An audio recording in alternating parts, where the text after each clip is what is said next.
எல்லாருக்கும் வணக்கம். நான் ஓம் பிரகாஷ் பேசுகிறேன்.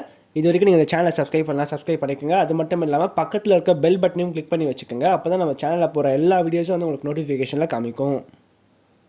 இந்த வீடியோ நம்ம என்ன பார்க்க போகிறோம் அப்படின்னா, துலா ராசியில் பிறந்தவங்களுக்கு 2025ஆம் ஆண்டு பிப்ரவரி மாத ராசி பலன்களை பற்றி நம்ம தெளிவாக பார்க்க போகிறோங்க. இந்த பிப்ரவரி மாதம் என்னென்ன மாற்றங்கள் நடக்க போது, இதெல்லாம் சாதகமாக இருக்குது. அது மட்டும் இல்லாமல் இந்த மாதம் குறிப்பாக 2 நபர்களால் சில முக்கியமான நிகழ்வுகள் காத்துட்ருக்கு. அது என்ன ஏதுன்னு சொல்லி தெளிவாக பார்க்கலாம் வாங்க.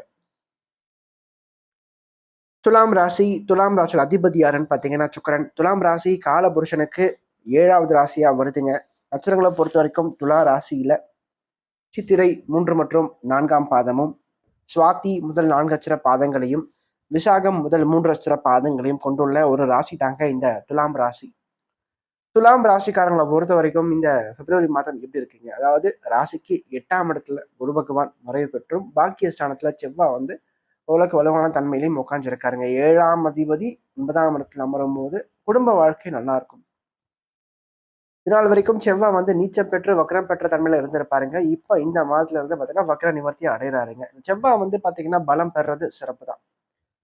குடும்பத்துல இருந்து வந்த குழப்பங்கள், தேவையற்ற வீண் சண்டைகள், கருத்து வேறுபாடுகள் வந்து விலகும். ஓரளவுக்கு இல்லறம் நல்லறமா இருக்கும். அதே மாதிரி வாழ்க்கை துணையார் சம்பந்தப்பட்ட வழியில ஒரு தேவை, அதாவது ஒரு பொருள் உதவி இருக்குன்னா கண்டிப்பா கிடைக்கும். லைஃப் பார்ட்னரால உங்களுக்கு வந்து ஒரு நல்ல ஒரு முன்னேற்றம், ஒரு ஈற்றங்கள் காத்துட்டு இருக்கு. அதே மாதிரி உங்களுடைய வாழ்க்கை துணையாருக்கு வேலை, உத்தியோகம் சார்ந்த பிரச்சனைகள் இருக்கு அப்படின்னு வச்சா அந்த பிரச்சனைகள் தீரும். நட்பு வட்டாரங்கள் பெருக ஆரம்பிக்கும். புதிய புதிய நண்பர்களுடைய அறிமுகங்களால ஒரு சில நல்ல நிகழ்வுகள் வாழ்க்கையில நடக்கும். அதே மாதிரி கூட்டு தொழில் செய்யக்கூடிய அந்த செய்கின்ற தொழில ஒரு முன்னேற்றங்கள், ஒரு பிசினஸ்ல ஒரு இம்ப்ரூவ்மெண்ட், ஒரு growth கண்டிப்பா பார்ப்பீங்க. அது மட்டும் இல்லாம நல்ல ஒரு பேச்சு சாதுரியம் தற்போது உங்ககிட்ட வெளிப்படுங்க. எந்த ஒரு சூழ்நிலையும் உங்களோட பேச்சின் மூலமாகவே சமாளித்து ஜெயிக்கக்கூடிய ஒரு தன்மையை இது வந்து கொடுக்க முடியும்னு சொல்லலாம். அதே மாதிரி ராசிக்கு விரய ஸ்தானத்தை குரு பகவான் பார்வை செய்யும் போது சுப செலவுகள், சுப பண விரயங்களை இந்த மாதம் வந்து கொடுக்கும். சரிங்களா? வருமானம் நீங்க எவ்வளவுதான் சம்பாதித்தாலும் கூட செலவுகளும் இருக்கும். சரிங்களா? வரவு செலவு ரெண்டுமே கலந்த ஒரு கலவையா தான் இந்த பிப்ரவரி மாதம் துலாம் ராசிக்காரங்களுக்கு இருக்கும். இதுல ஃபர்ஸ்ட் விஷயம் என்னன்னா, மாதத்துடைய முதல் பகுதியில 5ஆம் இடத்துல சனியும் சுக்கிரனும் சேர்க்கை பெற்றிருப்பாங்க. 2வது பகுதியில 5ஆம் இடத்துக்கு சூரியனும் புதனும் வந்துருவாங்க. சுக்கிரன் 6ஆம் இடத்துக்கு பயிற்சி ஆயிடுவார். சரிங்களா? இந்த ராகு சுக்கிரன் நினைவு அது வந்து வேற டாபிக். நான் வந்து இந்த வீடியோ கடைசியில சொல்றேன் அதை பத்தி. ஆனா 5ஆம் இடத்துல சனியும் சுக்கிரனும் சேர்க்கை பெறும்போது பூர்வீக சொத்துக்கள், பூர்வீக நிலங்கள் சார்ந்த விஷயத்துல இருந்த பிரச்சனைகள், சிக்கல்கள் சரியாகும். சரிங்களா? அதே மாதிரி வழக்குகள் உங்களுக்கு சாதகமா அமைந்து முடியும். அதிர்ஷ்டம் உங்களுக்கு கை கொடுக்கும். சரிங்களா? ரொம்ப நாளா வந்து பாத்தீங்கன்னா கிடைக்காம இருந்த விஷயங்கள் தற்போது கிடைக்கும். உங்களுடைய ரொம்ப நாள் இயக்கங்கள், நீண்ட நாள் உங்களுடைய ஆசைகள் எல்லாமே நிறைவேறும் இந்த மாதிரி முதல் பகுதியில.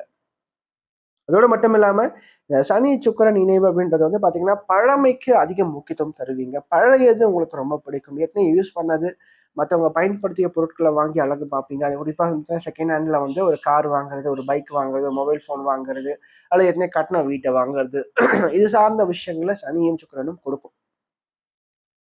இதெல்லாம் அதிகமான ஈடுபாட்டையே அவங்களுக்கு வந்து இருக்கும் அப்படின்னு சொல்லலாங்க. அது மட்டும் இல்லாம ராசிக்கு 8ஆம் அதிபதியாகவும் அந்த சுக்கிரனே வருவாருங்க. சரிங்களா? ஸோ மறைமுகமான வழியில சில அதிர்ஷ்டங்கள், சில வாய்ப்புகளையும் இந்த சுக்கிரன் ஏற்படுத்தி கொடுப்பார். குறிப்பா share market, mutual fund, trading, இந்த ஆன்லைன் சம்பந்தப்பட்ட பிசினஸ்ல நீங்க இருக்கீங்க அப்படின்ற பட்சத்துல இவங்க எல்லோருக்குமே ஓரளவுக்கு நல்ல ஒரு லாபங்களையும், நல்ல ஒரு வருமானத்தையும் கொடுக்கும் மாத்திய முதல் பகுதி. அதோட மட்டும் இல்லாம சூரியனும் புதனும் வந்து ஒருத்தருக்கு ஒருத்தர் இணைவு பெற்று குருனுடைய பார்வையில ராசிக்கு 4ஆம் இடத்துல மாத்திய முதல் பகுதியில இருக்காங்க.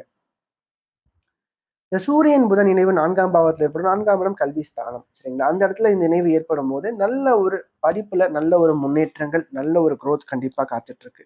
இப்போ படிக்கக்கூடிய மாணவ மாணவிகளை பொறுத்த வரைக்கும் இந்த நேரம் வந்து உங்களுக்கு நல்ல ஒரு ஒத்துழைப்பை கொடுக்கும். படிப்புல ஒரு முழுமையா நீங்க வந்து படிச்சு வெற்றி பெறுவீங்க.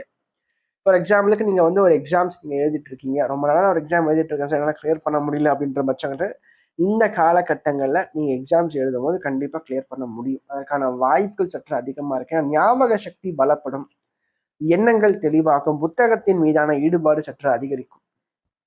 அதே போல குடும்ப வாழ்க்கை சிறப்பா இருக்கும். குடும்பத்துல இருந்த வந்த பிரச்சனைகள், குழப்பங்கள், மனஸ்தாபங்கள் சரியாகும், ஒற்றுமை அதிகரிக்கும்.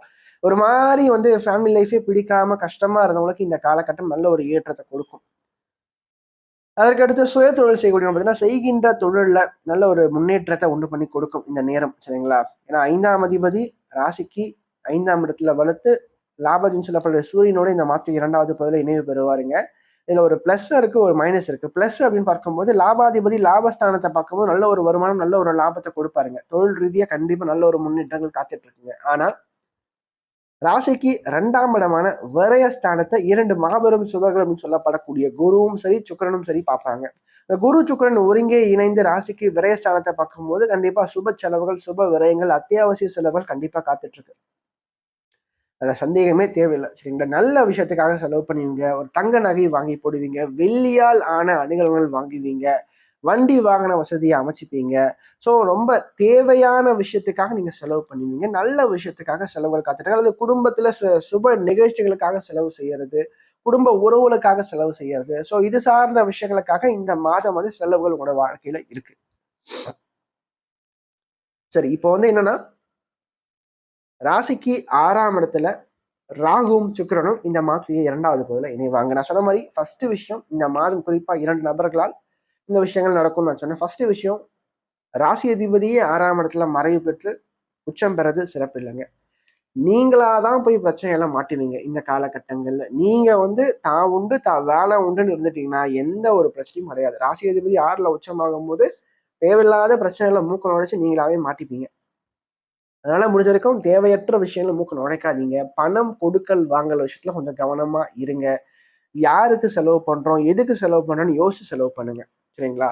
உங்களை நீங்க தெளிவுபடுத்திக்கிட்டாவே போதும், இந்த மாதம் சிறப்பா இருக்கும். சரிங்களா? உங்களாலதான் பிரச்சனையே அங்க வரும். சரிங்களா? அதே மாதிரி ஆரோக்கியத்துல கொஞ்சம் அக்கறையை வந்து எடுத்துக்கணுங்க. அதாவது பணம் கொடுக்கல் வாங்கல் விஷயத்துல, கடன் சார்ந்த விஷயத்துல கொஞ்சம் சிக்கிறதுக்கான வாய்ப்புகள் இருக்கு. கொஞ்சம் கவனம் தேவை.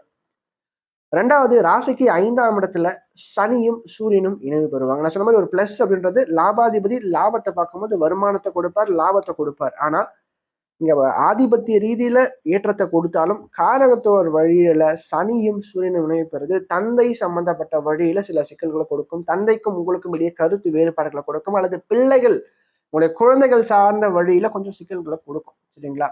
ஆனா தந்தையார்கிட்ட கொஞ்சம் விட்டு கொடுத்து போகணும். தந்தையுடைய ஆரோக்கியத்துல கொஞ்சம் அக்கறை எடுத்துக்கணும். அதே மாதிரி குழந்தைகளோட பிள்ளைகள் சம்பந்தப்பட்ட வழியில கொஞ்சம் கவனம் நீங்க எடுத்துக்கணும் இந்த மாதத்துல. சரிங்களா? இது சார்ந்த வழியில மட்டும்தான் கொஞ்சம் சிக்கல்கள் இந்த மாதம் சற்று கூடுதலா இருக்கும். அதே மாதிரி வந்து பாத்தீங்கன்னா, அந்த ராகு சுக்கிரன் நினைவு 6ஆம் பாவத்துல ஏற்படும் போது பாத்தீங்கன்னா, ஒரு சிலருக்கு வந்து பாத்தீங்கன்னா கொஞ்சம் நீங்க ஆரோக்கியத்துல கொஞ்சம் அக்கறை எடுத்துக்கிறது நல்லா இருக்குங்க. தேவையற்ற பொருட்களை வாங்கி சாப்பிடாதீங்க. உடம்புக்கு எது சத்தோ, உடம்புக்கு வந்து எது வந்து உங்களுக்கு வந்து நல்ல ஒரு ஆரோக்கியமான பொருட்களை வந்து சாப்பிட்றது சிறப்பா இருக்கும். சரிங்களா? அதே போல ராசிக்கு 2ஆம் இடத்தை குரு பகவான் பார்வை செய்யற 8ஆம் இடத்துல மறைவு பெற்று 2ஆம் இடத்தை பார்க்கும்போது மறைமுகமான வழியில வருமானங்கள், திடீர் அதிர்ஷ்டம், திடீர் பணவரவு, திடீர் லாபங்கள் எல்லாமே டக்கு டக்குன்னு நடக்கும். எதிர்பார்த்தே இருக்க மாட்டீங்க. எதிர்பார்த்த வழியில ஒரு வருமானம் கிடைக்கும், ஒரு லாபங்கள் கிடைக்கும். ஸோ அந்த மாதிரி திடீர்னு ஒரு பூஸ்டப்பை வந்து இந்த குரு கொடுப்பார். ஏன்னா குருவோட வீட்டுல சுக்கிரனும், சுக்கிரனுடைய வீட்டுல குருவும் மாறி மாறி அமர்ந்திருக்காங்க. சரிங்களா? ஸோ அந்த வகையில பார்க்கும்போது இது ஒரு சிறப்பான ஒரு அமைப்பு அப்படின்னே சொல்லலாம். அதுக்கடுத்து சந்திராஷ்டமத்துல பொறுத்த வரைக்கும் பிப்ரவரி மாதம் 6ஆம் தேதி விடியற் காலை 2:30 மணி முதல் பிப்ரவரி மாதம் 8ஆம் தேதி காலை 6:20 வரைக்கும் சந்திராஷ்டமம் இருக்குங்க. இந்த நாட்கள்ல சந்திரன் அப்படின்ற கிரகம் வந்து ராசிக்கு 8ஆம் இடத்துல மறைவு பெறும். 10ஆம் அதிபதி 8ஆம் இடத்துல மறைவு பெறும்போது வேலை ரீதியா, தொழில் ரீதியா, ஜீவனம் சார்ந்த விஷயங்கள்ல கொஞ்சம் பிரச்சனைகளை கொஞ்சம் கொடுப்பாருங்க. அதாவது வேலை செய்யற இடத்துல வந்து பாத்தீங்கன்னா கொஞ்சம் பணிச்சுமைகளை அதிகப்படுத்தி கொடுப்பார். மற்றவங்களுக்குலாம் ஈஸியான இடத்துல வேலையை போடுவாங்க. ஆனா உங்களுக்கு மட்டும் ரொம்ப கஷ்டமான இடத்துல வேலையை போடுவாங்க. ஆனா சமாளிச்சு நீங்க ஜெயிச்சிருவீங்க. அது வேற விஷயம். ஆனா அந்த ஒரு சூழ்நிலைகள் அப்படி அமையும். சரிங்களா? அதனால அது நமக்கு மட்டும் ஏன் இப்படியே நடக்குது அப்படின்ற ஒரு எண்ணத்தை கொடுக்கும். அதே மாதிரி தொழில் ரீதியா பாத்தீங்கன்னா சற்று போட்டிகள், பிரச்சனைகள் சற்று அதிகரிக்கும். சரிங்களா? கொஞ்சம் இந்த காலகட்டங்கள்ல தொழில் கொஞ்சம் மந்தமா தான் இருக்கும் வியாபாரத்தை பொறுத்த வரைக்கும். சரிங்களா? ஆனா அதுக்காக பெருசா நீங்க வந்து மனம் தளர வேண்டாம். இந்த காலகட்டங்கள்ல கொஞ்சம் இறை வழிபாடு, ஆலய வழிபாடு பண்றது சிறப்பு. அதிலும் குறிப்பா வந்து பாத்தீங்கன்னா மகாலட்சுமி வழிபாடு பண்றது நல்ல ஒரு சிறப்பான பலன்களை உண்டு பண்ணி கொடுக்கும் உங்களை பொறுத்த வரைக்கும் வாழ்க்கையில. ஆனா வந்து இந்த காலகட்டங்கள்ல வேற வழியே இல்லை, நான் ஒரு காரியத்தை செயலாற்றியே ஆகணும் அப்படின்ற பட்சத்துல இறை வழிபாடு மேற்கொண்டு அதன் பிறகு காரியத்தை செயலாற்றுறது சிறப்பா இருக்கும். அதே மாதிரி மனசையும் எண்ணங்களையும் தெளிவா வச்சுக்கோங்க. குழப்பிக்க வேண்டாம் இந்த காலகட்டங்கள்ல. சரிங்களா? அதே மாதிரி தேவையில்லாத விஷயத்துல நீங்க மூக்க நுழைக்கிறதும் தவிர்க்கிறது நல்லா இருக்கும். இந்த வீடியோ உங்களுக்கு பிடிச்சிருந்துச்சுன்னா லைக் பண்ணுங்க, கமெண்ட் பண்ணுங்க. அது மட்டும் இல்லாமல் உங்களோட ஃப்ரெண்ட்ஸுக்கும் சரி, உங்களோட ஃபேமிலிக்கும் இந்த வீடியோ ஷேர் பண்ணுங்க. ஏன்னா அவனோட வாழ்க்கையில கண்டிப்பாக ஒரு மாற்றத்தை ஏற்படுத்தக்கூடிய வகையில் இந்த வீடியோ இருக்கும். குறிப்பாக சொல்லப்போனால் கஷ்டத்தில் இருக்கக்கூடியவங்களுக்கு இந்த வீடியோ ஷேர் பண்ணுங்க. அவனோட வாழ்க்கையில் ஒரு தன்னம்பிக்கை ஊட்டுறதுக்காகவும் ஒரு மாற்றத்தை ஏற்படுத்தும் வகையில் இந்த வீடியோ நிச்சயமாக அவனோட வாழ்க்கையில் அமையும்.